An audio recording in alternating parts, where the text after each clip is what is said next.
car la pression monte sur la question des bas salaires. Manifestation dans tout le pays contre les grandes chaînes accusées de sous-payer les employés malgré la reprise.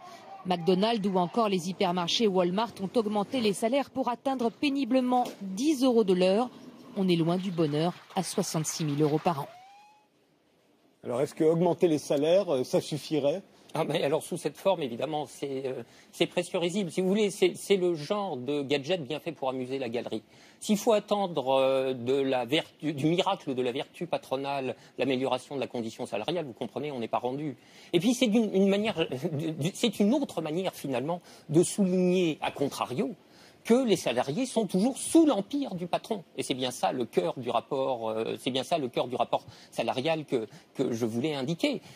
Si l'entreprise connaît un revers de fortune, je ne sais pas si cette généreuse mesure sera maintenue. Et si elle est annulée, elle devra de l'être à la décision du patron qui redevient, ou plutôt qui se manifeste à nouveau comme le souverain et maître dans son entreprise.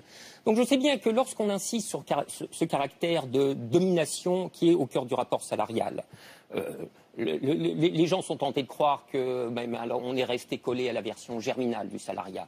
Mais on est au XXIe siècle, on est à l'époque des incubateurs, des start-up, du Googleplex et du salariat cool, et des patrons cool. Mais enfin, c'est vraiment c'est un sacré bobard. D'ailleurs, je voudrais vous faire observer que le salariat cool et le patronat généreux, ça concerne une fraction ultra marginale des entreprises et des salariés. Allez parler du salariat cool aux ouvriers de Florange, de Fralib, de Continental, vous serez bien reçus.